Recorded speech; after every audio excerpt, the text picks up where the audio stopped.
नमस्कार दोस्तों, स्वागत है एक बार फिर से आप सभी का आपके अपने YouTube चैनल टेक्निकल फंडा में। आज हमारा सेट 4। आपको पता है सभी को हर सेट में कितने क्वेश्चन होने वाले हैं? 30 क्वेश्चन होने वाले हैं। ये अपना है चौथा सेट। तो भाई 30 के 30 नंबर आप पक्के कर लो। 30 क्या 15-20 क्वेश्चन पूछे जाएंगे, वो पूरे के पूरे कर लो। ठीक है, इन क्वेश्चन से बाहर कुछ भी नहीं जाने वाला। क्यों? क्योंकि क्वेश्चन ही इतने बढ़िया बढ़िया क्वेश्चन है। ठीक है, प्रीवियस ईयर क्वेश्चन आए हुए हैं, उसके बाद में जो एडवांस में यहाँ पर बताया जाएगा वो अलग से है। तो क्वेश्चन बाहर जाना ही नहीं है ना। तो देखिए पहला क्वेश्चन क्या है और क्वेश्चन का लेवल चेक करना। ठीक है, क्या है? रेगिस्तान पौधे की बाह्य त्वचा पर मोम जैसे पदार्थ की परत पाई जाती है। उस परत को क्या कहते हैं मेरे भाई? सेल्यूलोज, क्विटनिन, पैक्टिन या फिर लिग्निन? बताइए, आंसर होगा अपना। बताइए क्या भाई? सेल्यूलोज की बात करते हैं तो सेल्यूलोज क्या करता है? जो कोशिका भित्ति होती है ना, क्या? कोशिका भित्ति, कोशिका भित्ति, इसको क्या करता है दोस्तों? मजबूत मजबूत करने का काम कौन करता है? सेल्यूलोज का काम है। ठीक है, पैक्टिनिन की बात करें तो भाई ये क्या काम करेगा अपना?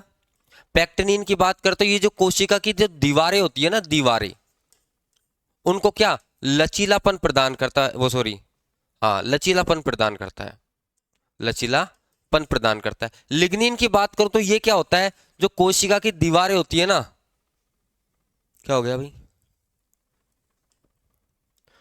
कोशिका की दीवारें होती हैं, दीवारों को क्या मजबूती प्रदान करता है। तीनों अलग अलग बातें हैं, गौर से देखोगे तो। ठीक है, अपना राइट आंसर होगा क्या? क्विटनिन। ये क्या करता है? जो पौधे की जो पत्तियां होती हैं उन पर क्या पाई जाती है? मोम जैसी परत पाई जाती है, उनको बोलते हैं अपन क्विटनिन। क्लियर है यहां तक? चलिए नेक्स्ट क्वेश्चन तरफ बढ़ते हैं। देखिए क्या है? इका एल्युमिनियम को आधुनिक आवर्त सारणी, इका एल्युमिनियम को आधुनिक आवर्त सारणी में धातु के रूप में नामित किया गया है। भाई आपको पता है कौन कौन सी जगह जो तत्व खोजे नहीं गए थे उनको उनके हिसाब से क्या उनके लिए जगह छोड़ दी थी? तो भाई किस किस के नाम से? भाई स्कैंडियम, स्कैंडियम को क्या बोला? एका बोरोन। क्या बोला? एका बोरोन। ठीक है, बात करते हैं गैलियम को क्या बोला? एका एल्युमिनियम। क्या? एल्यूमिनियम। ठीक है, जर्मेनियम को क्या बोला? एका सिलिकॉन। क्या बोला? एका सिलिकॉन। तो भाई अपन से पूछा है एका एल्युमिनियम किसको बोला? तो भाई एका एल्युमिनियम किसको बोला? गैलियम को। ऑप्शन नंबर सी अपना राइट होगा। किसी को कोई डाउट है? नहीं है ना डाउट? देखो तीनों के तीनों फैक्ट क्लियर हो गए। क्वेश्चन बाहर जाएगा अब इस क्वेश्चन से? नहीं जाएगा। तो मैं क्या बोल रहा था भाई? चलिए, क्या है? प्रोटीन की जगह प्रदान करने, प्रोटीन की जानकारी प्रदान करने वाले डीएनए के भाग को क्या कहा जाता है? क्रोमोसोम, नाभिक, केंद्रक या जीन? बताइए, प्रोटीन की जानकारी प्रदान करने वाले डीएनए को क्या कहा जाता है? डीएनए मतलब कि जीन की बात कर रहा है। किसकी बात कर रहा है? जीन्स की बात कर रहा है। पहनने वाली जीन्स नहीं, आनुवंशिकी की। ठीक है, स्थितिक ऊर्जा किसके बराबर होती है? स्थितिक ऊर्जा किसके बराबर होती है? स्थितिक ऊर्जा क्या होती है भाई? mgh होती है ना। स्थितिक ऊर्जा mgh होती है। ये क्या होती है? Half m v square. गतिक ऊर्जा होती है कि नहीं होती है? गतिक ऊर्जा। ठीक है भाई, एफ डी क्या होता है? ये कार्य। कार्य क्या होता है? बल बटा विस्थापन। एफ मतलब कि बल, तो ये क्या हो गया? कार्य। कार्य डब्ल्यू बराबर एफ डी तो होता है ना। बल लगाने पर विस्थापन होता है, वो क्या क्या, क्या कहलाता है? कार्य कहलाता है। तो भाई एफ डी वही तो है। ठीक है, ये कोई है ही नहीं। क्लियर? चलिए अगले सवाल का आंसर देंगे। ऊर्जा उत्पादन के दौरान जब हमारी मांसपेशियों की कोशिकाओं में ऑक्सीजन की कमी होती है तो कार्बन के 6 अणु किसमें परिवर्तित हो जाते हैं? ध्यान रखना, कितने हो जाते हैं? आधे हो जाते हैं। मतलब कि आधा कौन सा? 3 हो जाएंगे भाई। कितने हो जाएंगे? 3 में टूट जाते हैं। ठीक है, ये तो सिंपल था। इसका आंसर देंगे, दंत चिकित्सक अवतल दर्पण का उपयोग करते हैं क्योंकि इस पर निर्मित प्रतिबिंब होता है। भाई अवतल दर्पण आंसर होगा इसका। क्या? अवतल दर्पण। अवतल दर्पण। अवतल दर्पण का उपयोग क्यों करते हैं? क्यों करते हैं? क्यों करते हैं? ताकि वो क्या वस्तु जो भी अपन देख रहे हैं वो बड़ी दिखे, आसानी से अपन उसका परीक्षण कर सकें। इसके लिए तो भाई क्या आएगा उसमें? आभासी और बड़ा बनेगा। कैसा बनेगा? आभासी बनेगा। और कैसा बनेगा? बड़ा बनेगा। ऑप्शन नंबर बी राइट होगा। क्लियर है? किसका उपयोग करते हैं? अवतल दर्पण का। और किस किस में उपयोग करते हैं भाई अवतल दर्पण का? तो बोलोगे आप गाड़ियों के हेडलाइट। किसमें? गाड़ियों के हेडलाइट। और किस में करते हैं, और किस में करोगे भाई, सर्च लाइट। किस में, सर्च लाइट।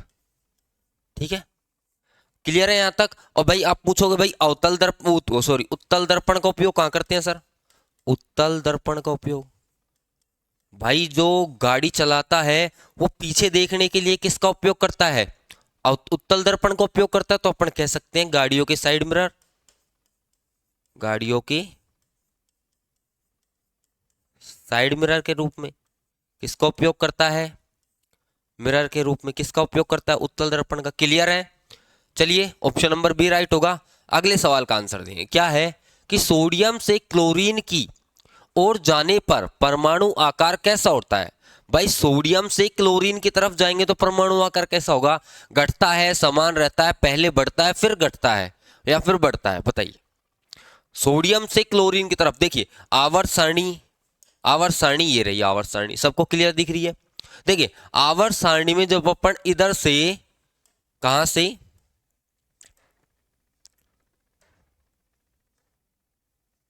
जब अपन यूं जाएंगे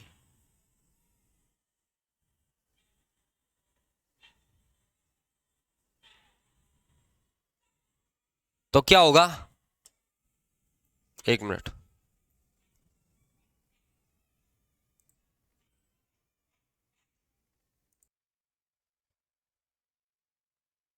देखिए भाई ये था अपना क्वेश्चन, क्या था, है ना, थोड़ा काम था, थोड़ा जाना पड़ा 2 मिनट के लिए, कोई दिक्कत नहीं है, ठीक है। सोडियम से क्लोरीन की तरफ जाने पर परमाणु आकार क्या होता है, देखिए बात करते रहे थे अपन यहां पर, जब अपन बाएं से दाएं जाते हैं, बाएं से दाएं जाएंगे तो क्या होगा कि भाई परमाणु आकार कैसा होगा, परमाणु आकार कैसा होगा, घटता है, घटता है। भाई परमाणु आकार जब घटता है तो इलेक्ट्रॉन बंधुता मतलब कि क्या होगी, बढ़ेगी, इलेक्ट्रॉन बंधुता क्या होगी, बढ़ेगी। और जब इलेक्ट्रॉन बंधुता बढ़ेगी तो भाई आयनन ऊर्जा भी क्या होगी, आयनन ऊर्जा, आयनन ऊर्जा क्या होगी, बढ़ेगी। ठीक है, बस परमाणु आकार घटता है, इलेक्ट्रॉन बंधुता बढ़ती है, आयनन ऊर्जा भी बढ़ती है।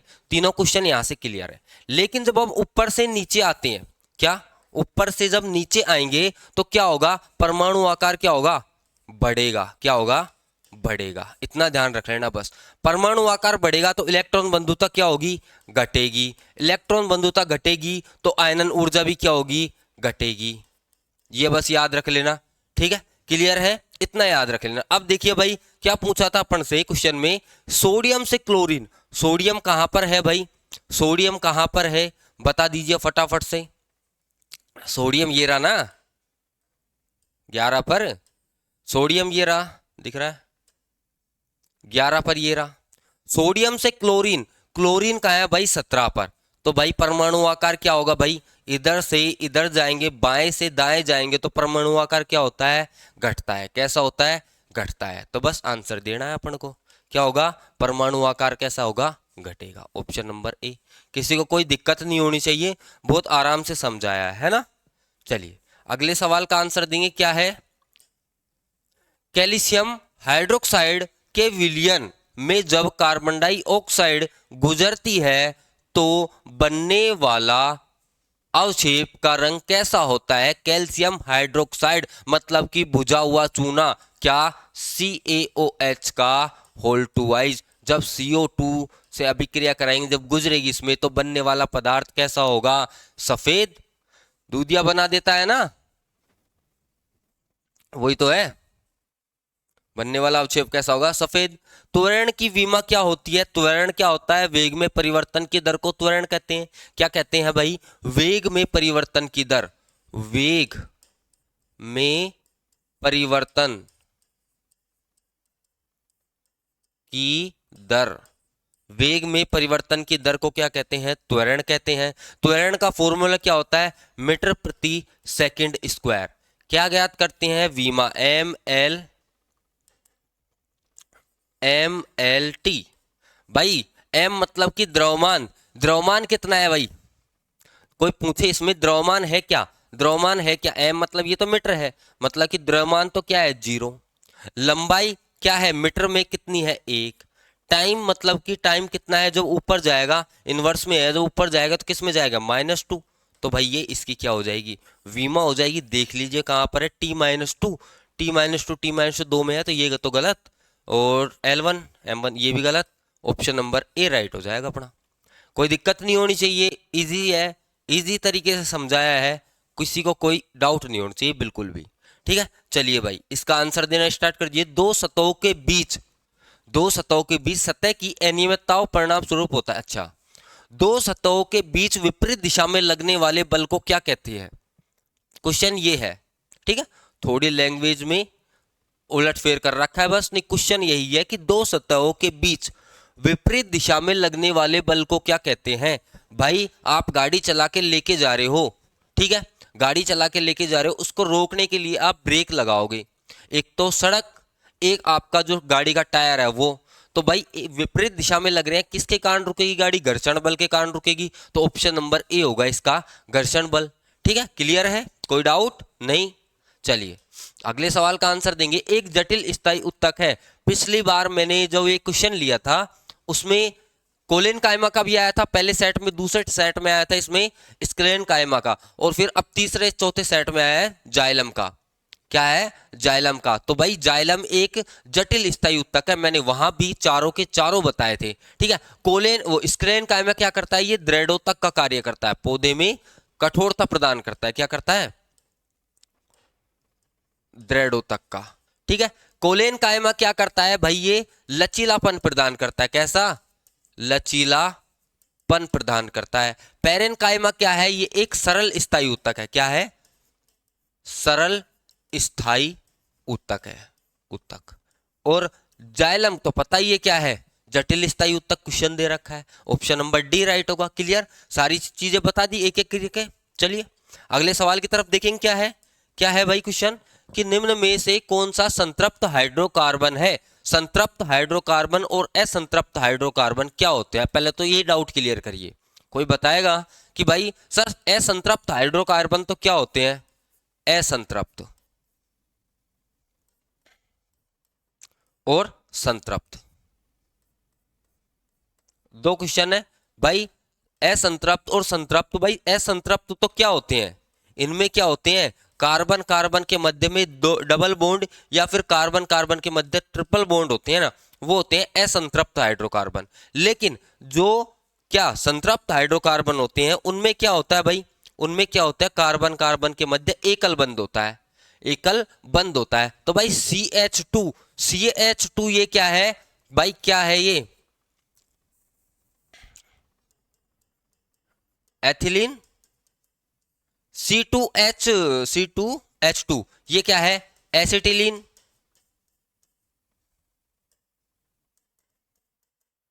C2H4 ये क्या है आपका, एसिटिलीन, या फिर ऊपर वाला हो गया ना। अच्छा, C2H2 भी एसिटिलीन होता है। अच्छा अच्छा अच्छा, एथिन बोल देते हैं इसको अपन, है ना, एथिन बोल देते हैं, एथिन। और C2H6 ये क्या हो गया आपके पास में, एथिन। अब देखिए आपको पता है, जब आपने पढ़ा होगा कि भाई एथ मैथ प्रोप ब्यूट, ठीक है, तो डबल बॉन्ड के लिए क्या लगाते हैं, ईन लगता है। डबल बॉन्ड के लिए क्या लगता है, ईन। डबल बॉन्ड के लिए लगता है ईन। ठीक है, क्या लगता है, ईन। ईन कब लगता है, जब कार्बन कार्बन के मध्य डबल बॉन्ड हो। और आइन कब लगता है, जब कार्बन कार्बन के मध्य में ट्रिपल बॉन्ड हो। और एन कब लगता है, एथेन मैथेन, जब कार्बन कार्बन के मध्य में सिंगल बॉन्ड हो। तो सिंगल बॉन्ड किसमें, ऑप्शन नंबर डी में है, ये अपना राइट होगा। क्लियर, किसी को कोई डाउट। ठीक है, एथेन क्या है, एथेन मतलब कि इनके बीच में कार्बन कार्बन के मध्य में कितने बॉन्ड है, एक बॉन्ड। ठीक है, क्लियर। चलिए अगले सवाल का आंसर देंगे। निम्नलिखित में से कौन सा तत्व अधिक इलेक्ट्रोनेगेटिव होता है, बताइए। जो इलेक्ट्रॉन बंधुता बताइए ना, वही है, बताइए, देख लीजिए एक बार फिर से।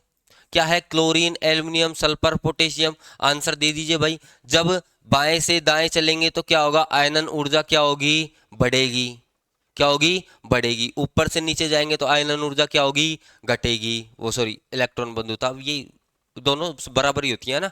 तो बता दीजिए क्या बोल रहे, कौन सा तत्व की अधिक इलेक्ट्रोनेगेटिव, मतलब कि सबसे अधिक किसकी इलेक्ट्रॉन बंधुता होती है? क्लोरीन की। इलेक्ट्रॉन बंधुता सबसे ज्यादा किसकी होती है? क्लोरीन की। चलिए अगले सवाल का आंसर है, निम्नलिखित में से किस तत्व में उच्च आयनन ऊर्जा होती है? वही बात, उच्च आयनन ऊर्जा। जैसे ही आवर्त सारणी पढ़ोगे कहाँ आता है? हीलियम, हाइड्रोजन, हाइड्रोजन इधर, हीलियम इधर। तो आवर्त सारणी देख लीजिए एक बार फिर से। आ गई आवर्त सारणी अपनी, आवर्त सारणी, हाइड्रोजन हीलियम। तो यहां पर क्या होगी? आयनन ऊर्जा सबसे अधिक होगी। तो बस क्वेश्चन यही था अपना। तो भाई क्या होगा? हीलियम।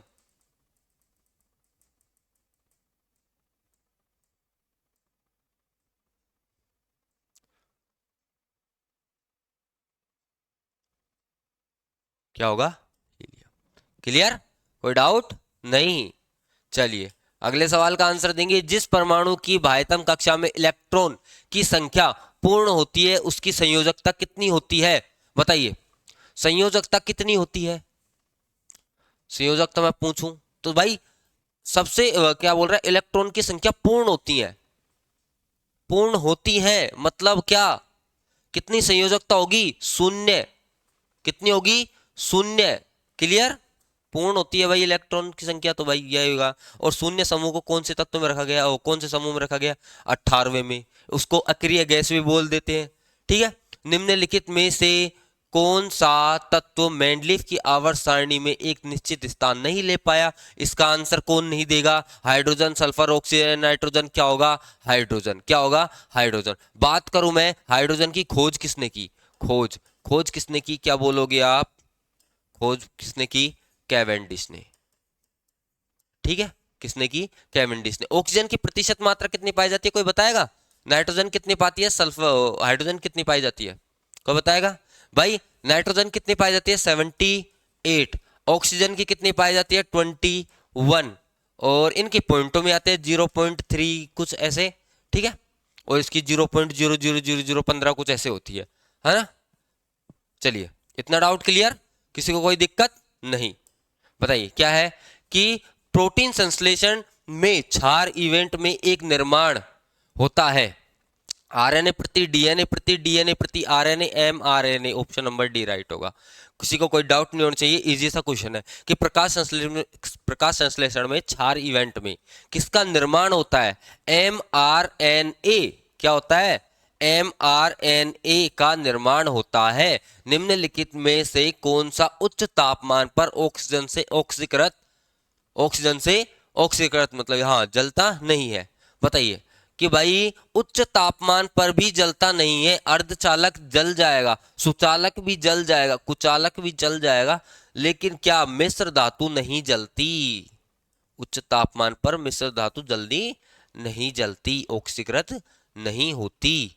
क्लियर? चलिए क्या है, जिन पदार्थों की गंध अम्लीय या क्षारीय माध्यम में बदल जाती है उन्हें क्या कहते हैं? अल्फैक्ट्रिक सूचक, या फिर सिंथेटिक सूचक, या फिर प्राकृतिक सूचक, या अम्ल क्षार सूचक। घबराने की जरूरत नहीं है, मैं बोला हूं उसी तरीके समझ गए होगे कि भाई आंसर क्या होगा, लेकिन तुक्का नहीं लगाना है। आंसर क्या होगा? ऑल्फैक्टरी सूचक, मतलब कि घ्राण सूचक इसको हिंदी में बोल देते हैं अपन। क्या? ऑल्फैक्टरी इंडिकेटर बोल देते हैं इंग्लिश में, हिंदी में बोलते हैं घ्राण सूचक। ठीक है।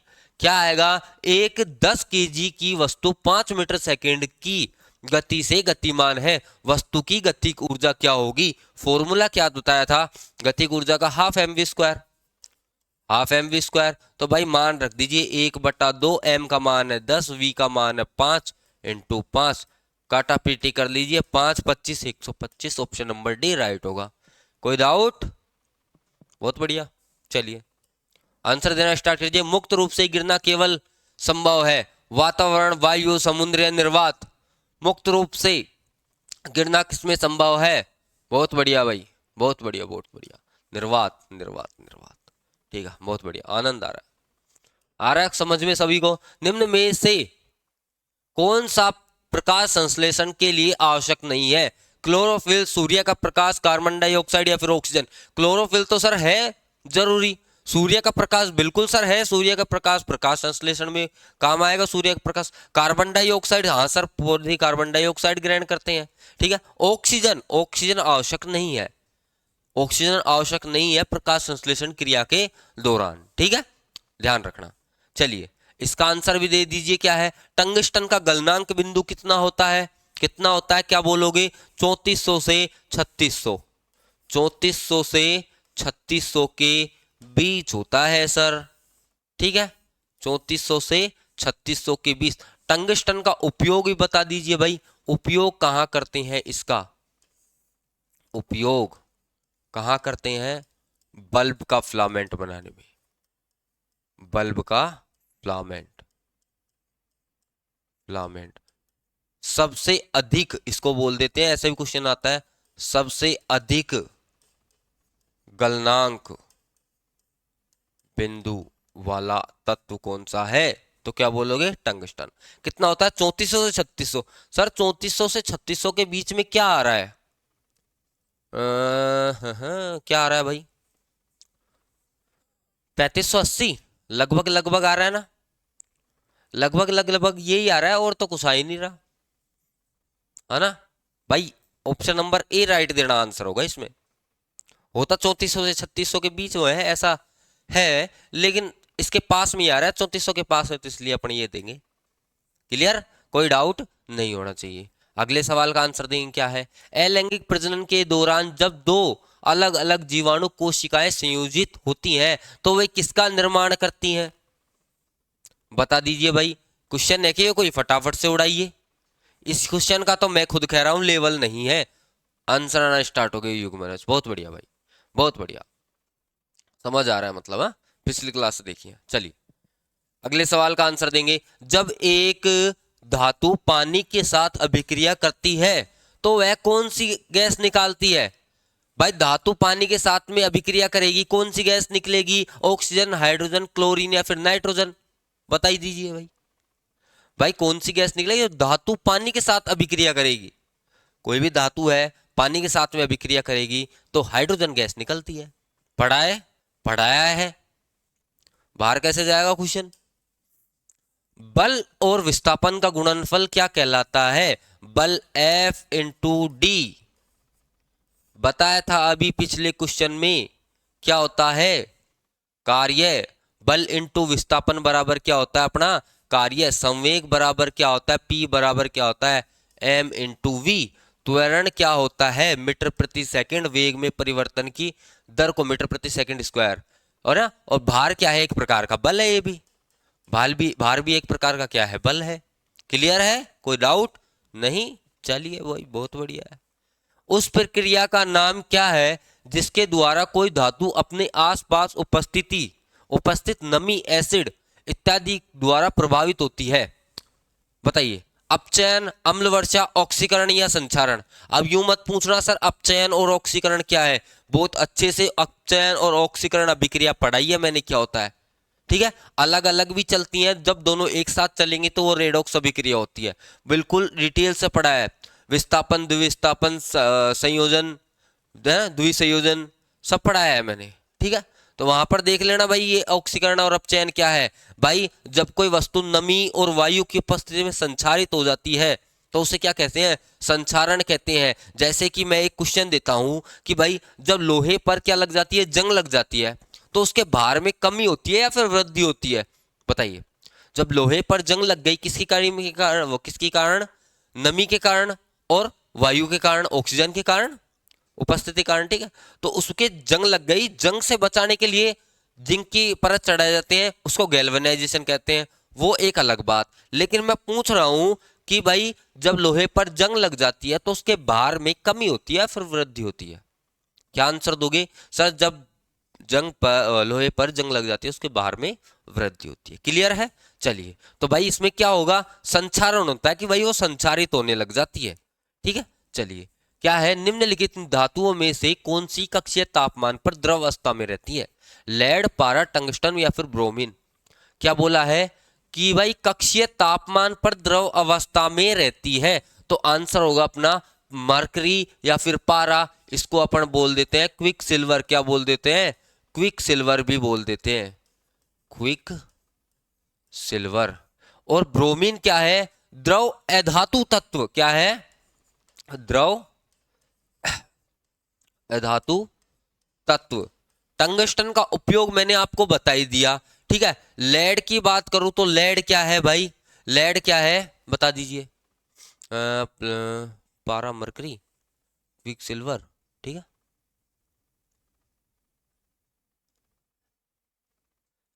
हाँ इतना ही ठीक है यार, क्विक सिल्वर बिल्कुल ठीक है।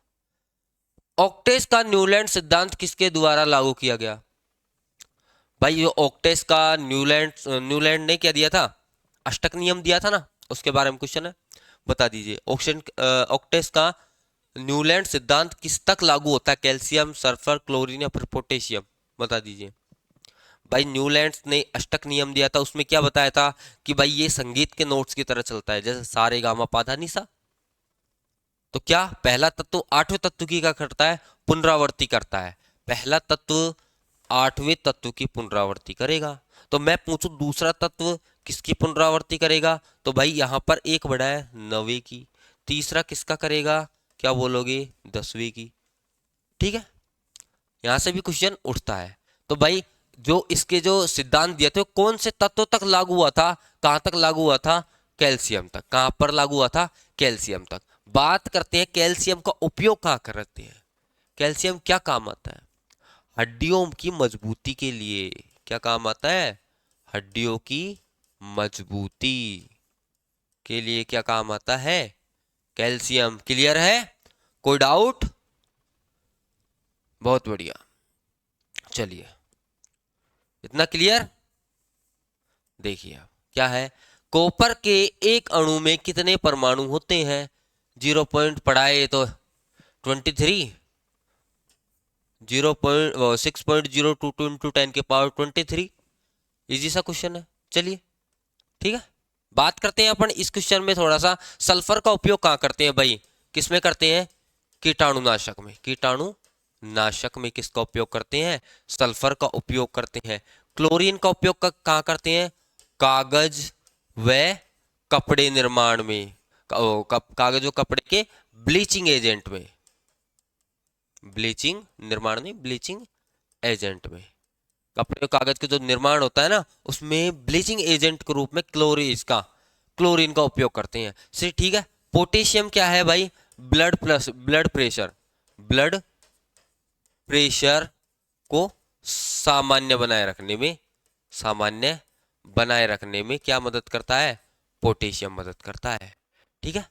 ये इसका हो गया, ये इसका हो गया, ये इसका हो गया, ठीक है। चलिए ये थे अपने कुछ 30 क्वेश्चन। कल अपना सेट 4 है, क्वेश्चन बाहर कहीं भी नहीं जाएगा, इतने क्वेश्चन हो जाएंगे। वन लाइनर भी क्वेश्चन होंगे। जिन्होंने भाई ने चैनल सब्सक्राइब नहीं किया है, चैनल जरूर सब्सक्राइब कर लें, ठीक है। और क्वेश्चन बताना एक बार कमेंट में भाई कैसे कैसे सर, और हार्ड लेने का क्वेश्चन, थोड़े लो लेने का क्वेश्चन। क्यों? क्योंकि देखो प्रैक्टिस सेट चलता है, सभी प्रकार के क्वेश्चन आते हैं। बायोलॉजी में से भी आएंगे, आपके केमिस्ट्री में से भी आएंगे, आपके फिजिक्स में से भी आएंगे, ठीक है। तो उम्मीद यही है कि आपको अच्छे से समझ आ रहा होगा, ठीक है। अभी एग्जाम डेट डिसाइड नहीं हुआ है, तो आप सभी तैयारी करते रहे आराम से, कोई दिक्कत नहीं है। वही अगस्त तक लगेंगे शायद पेपर, है ना।